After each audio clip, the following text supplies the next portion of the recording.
This lesson is over algebraic expressions.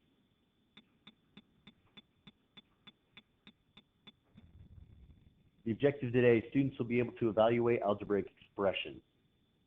So just a real quick review. Hopefully you guys know this, but when you're dealing with plus, they call that the word sum, plus, more than, and there's several others.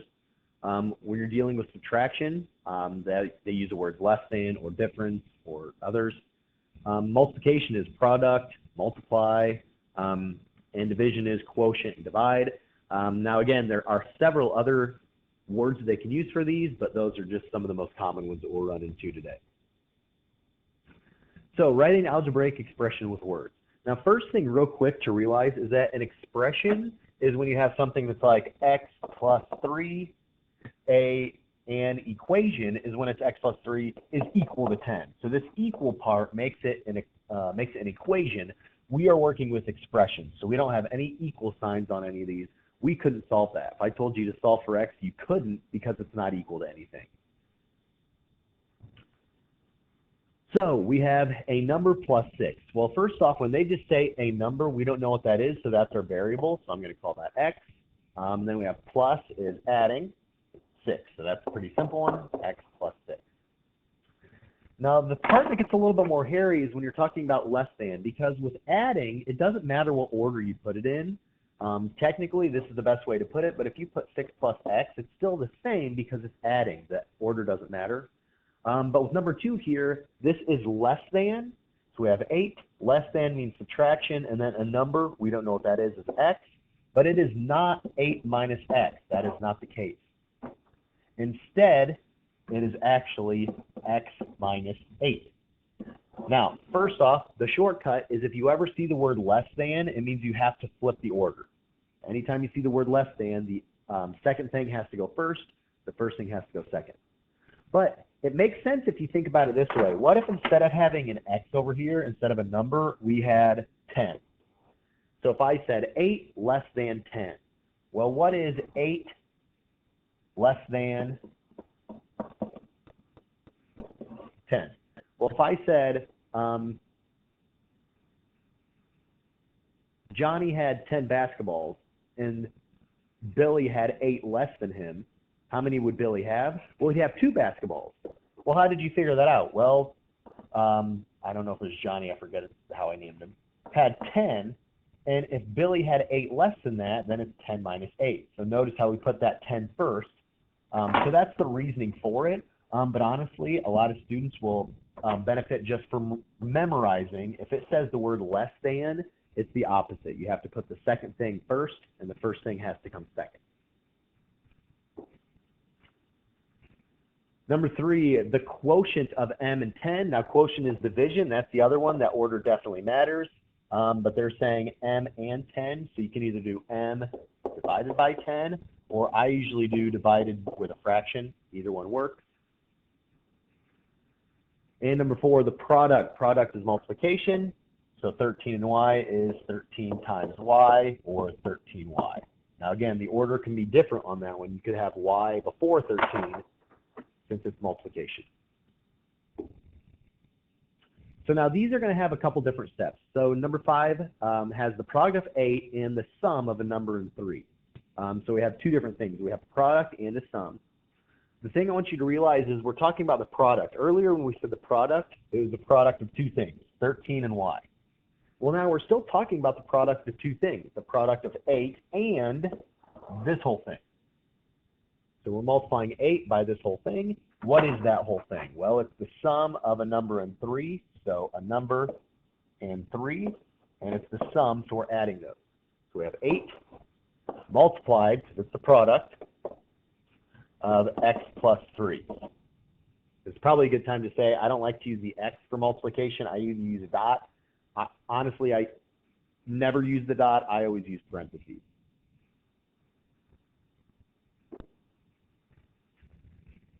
So I would go ahead and pause the video now, and I would do these on your own. Once you're done, I would hit play and listen to me walk you through these to make sure you got them right. But it will definitely help you guys know how to do this better, to get some practice doing them on your own.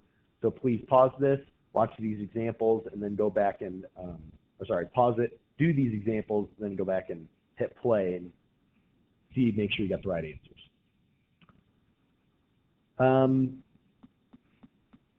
Number 6, 15 more than x. More than is plus. Now remember, less than, we switch the order. Technically, more than, you do the same thing. Technically, the x plus 15. But remember, with plus, the order doesn't matter. So if you have 15 plus x, you can. That's fine. Either of those work because the order doesn't matter at all. I try to stick with putting the x first. That just so it makes me remember. If it says more than or less than, I switch the order. A number less than 23. So my number is x less than 23. So it's, again, less than means the 23 has to come first. And I did that on purpose. The last one, the number was first and the variable was second. It doesn't matter where they put the variable or the number. You just have to make sure if it says less than, this, the second thing they list has to come first, and the first thing they list has to come second. So it doesn't matter which one the variable, which one the number is. The quotient of 18 and the sum of 3 and m. Again, it's the quotient of two things, 18 and the sum of 3 and m. So 18 divided by 3 plus m, or again, 18 divided by 3 plus m. But if you're going to do it this second way, make sure you use parentheses. And the product of a number and the sum of 5 and m. So the product of a number, so I'm going to call x, and the sum of 5 and m. So we have x multiplied by the sum. So add those together. Now, one of them I don't have on here is the difference. If they ever say, what's the difference? The difference of x and 8. When we say difference, that's subtraction, and you don't have to change the order on that. The only one you change the order is less than.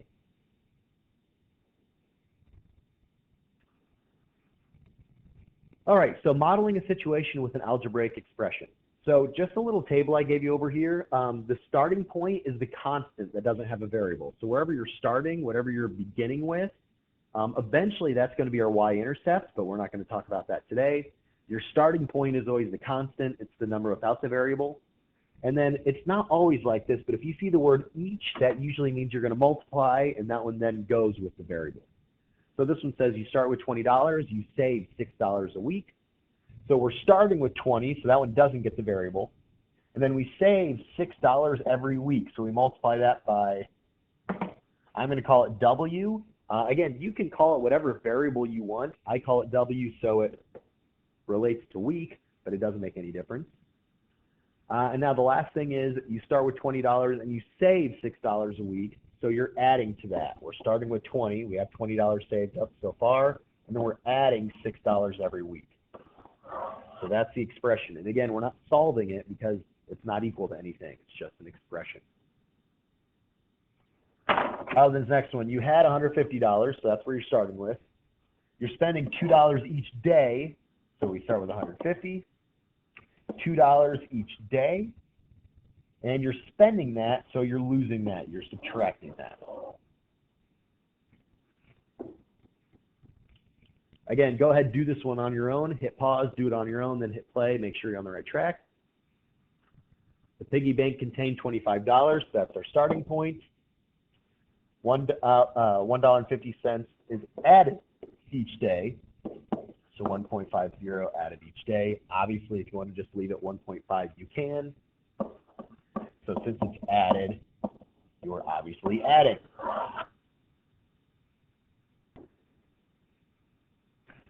Now this next one, I'm hoping this is something you guys already know. We're evaluating expressions, and all that means is they're giving us an expression, but then they're telling us what the variables are. We just need to plug those in. So my A is -5. My B is 3. And my great word of wisdom is every time I plug things in, I always use parentheses. So I have 4 times -5 plus 7 times 3 plus 3 times -5 minus 2 times 3 plus 2 times -5.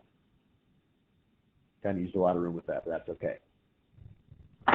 Now, technically, with your calculator, you could put this all in your calculator and it'll give you the right answer. You just have to make sure you're very, very meticulous.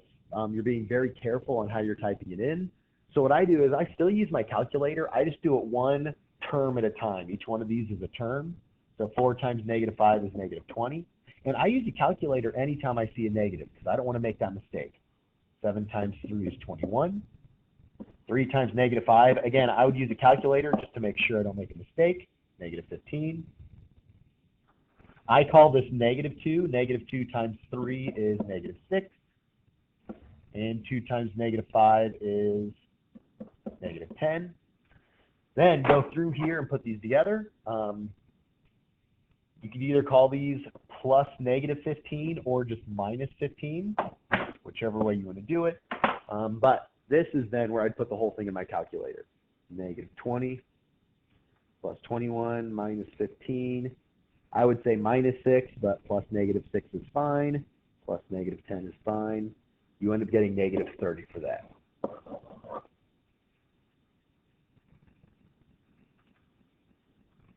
I like to double check my answers, especially when you use a calculator. I like to double check because if you just type one thing in wrong, it's going to be the wrong answer. Again, a you do problem, please pause it. You can come back and watch this once you're done. So I have negative, k is -1 squared minus 3 times -1 minus 5 times -2 plus 4 times -2. Now again, I know there's a lot of parentheses in this, so it looks a little bit messy, but it does really help you organize this. We need to do the order of operations. So the first thing we're going to do is parentheses. So obviously, like these parentheses, there's nothing you can do. It's already as simple as it can get. But these parentheses, we need to make it a lot simpler. So in those parentheses, we have multiplication. So 3 times -1 is -3. Again, I'm going to treat this like -5 times -2 is +10. -3 plus 10 is +7. So now I have -1 squared minus 7 plus 4 times -2. Now the parentheses are done. Now we go on to exponent. Now this exponent, since the negative was in parentheses, -1 squared, -1 times -1 is +1. So don't forget about this negative here, +1 minus 7 plus 4 times -2. Next step is multiplication division. So we have -1 minus 7 plus 4 times -2 is -8. And the last step is adding and subtracting. So -1 minus 7 plus -8 is how I would do that one. A couple other ways you can look at it. -1 minus 7. Again, either plus -8 or -8. It's all going to be the same. You end up getting that to simplify to -16. Now, I know some of you guys are going to want to skip some of these steps or do some of these steps at the same time. So a lot of people simplify this part, simplify the parentheses, and simplify this all in the same step. If you're good at this, by all means, you can do that. It will work out. But I think it works really well to take it step by step so you don't get confused. One of the big battles of Algebra 2 is just staying organized. So if you can stay organized, show a lot of your steps, that's going to help. Writing and evaluating expressions. So this one is kind of more of a story problem where we are going to write an expression, then we're going to evaluate it. Now again, a lot of these on the test are worth 2 points or 4 points, where part of it is the evaluating and part of it is writing the expression. So you do need both of them. So in football, a touchdown is worth 6 points, a field goal is worth 3 points, and a safety is 2 points. How many points would a team have if they scored 3 touchdowns, 4 field goals, and 1 safety? So I'm going to call touchdowns, I'm going to call T. Field goals, I will call F.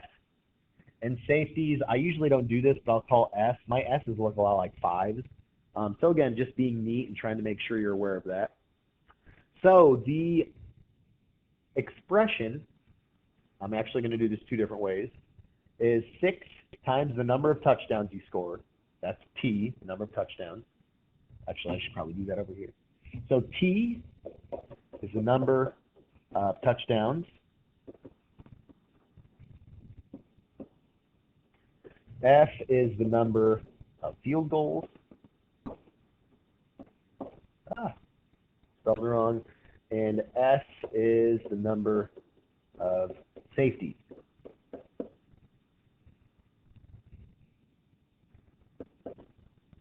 I don't know if that's right either, but that's okay. I don't grade on spelling. So if we do it that way, that means 6 points is multiplied by the number of touchdowns, plus 3 points multiplied by the number of field goals, plus 2 points multiplied by the number of safeties. That's our expression. So that would be part of our answer. Now to evaluate, we plug 3 in for T, plus 4 in for F, plus 1 in for S, and we multiply those, put them together. That's 18 plus 12 plus 2 is 32. Now, that is how I would do this problem, or that is one way to do it, I should say. The other way to do it, and I know some of you guys are going to do it this way, so I want to make sure I say, these variables are different. They say a touchdown is worth 6 points, so T is how much a touchdown is worth. I'm going to abbreviate. F is the number of the points a field goal is worth. And S is the number of points a safety is worth.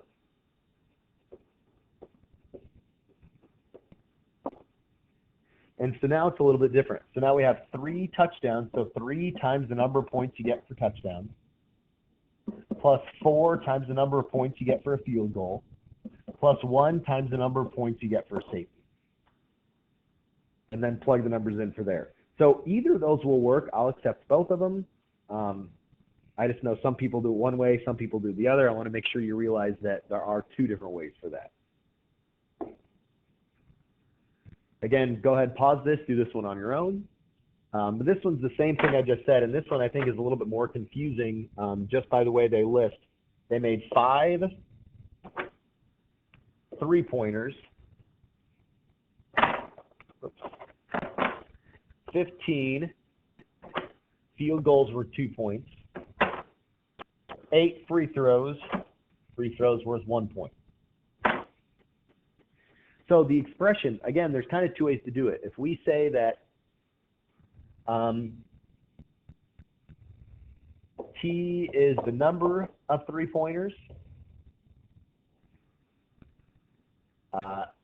F is the number of field goals, and let's just call it, let's call one lowercase now. Let's not do that. Let's just call it X. Is for free throws, number of free throws. Again, just to abbreviate to make this video not excruciatingly long. So if you do it that way, the number of 3-pointers, the number of field goals, the number of free throws, then you're going to say it's 3 times the number of 3-pointers plus 2 times the number of field goals plus 1 times the number of free throws, which we just called X. So it's 3 points for every 3-pointer, so 3 times the number of 3-pointers. 2 for every field goal, so 2 times the number of field goals. And 1 point for every free throw, so 1 times every free throw. So if we do that, that's going to be 3 times 5 plus 2 times 15 plus 1 times 8. 2 times 5 plus 2 times 15 plus 1 times 8. End up getting 48 points. But again, the other way you could do this is you could say T is the points for a 3-pointer. F is the points for a field goal. And X is the points for a free throw. And then your expression is going to look a little bit different.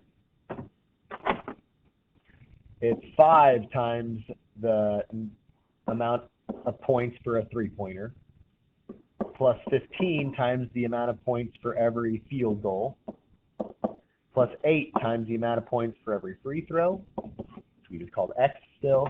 And again, when you plug these numbers in, you get the same thing. 5 times 3 plus 15 times 2 plus 8 times 1. You'll get the exact same thing. So the big thing is that is why it helps if you define what these are. And that'll come into play a little bit later. It'll be really useful. But make sure you define what your variables mean. When you put a T, what does that actually mean? Is it the number of points, how many the points are worth, or is it how many of those baskets you made? And the last thing we have is simplifying algebraic expressions. Just make sure you're combining like terms.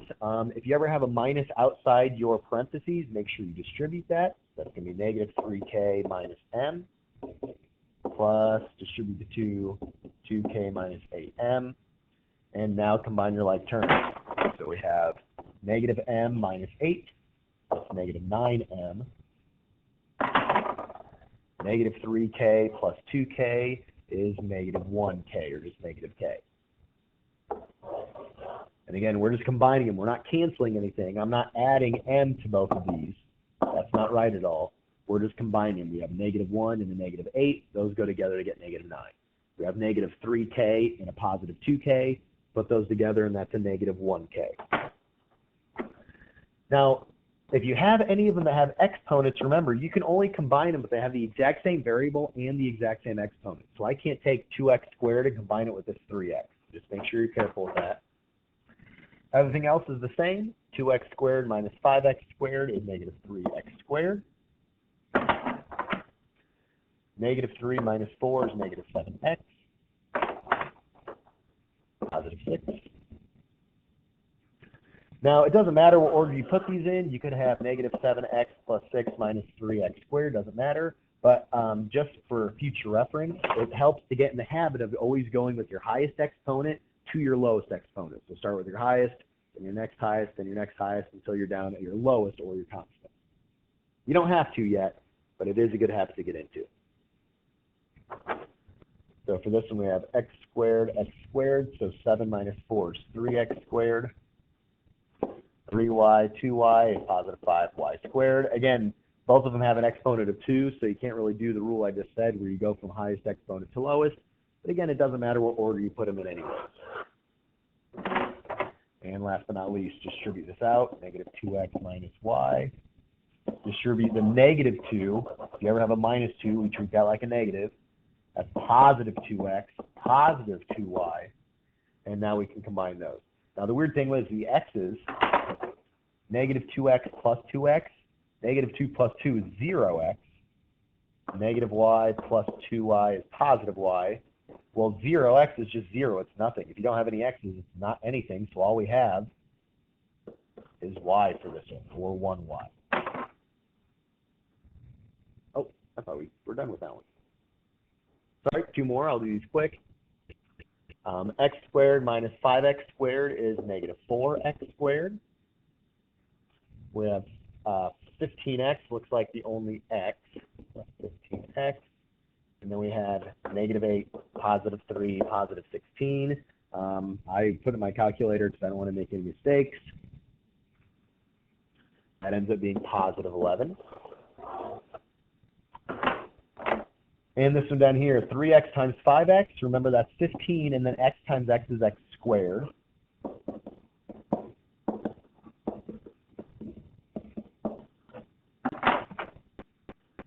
So 15 minus 10 is positive 5x. That's your x squared. Positive 6 is 12x. And minus 8 is the only thing like that. And that's the last one.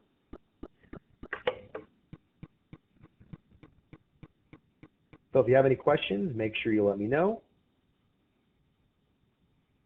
And I'll see you on the next lesson.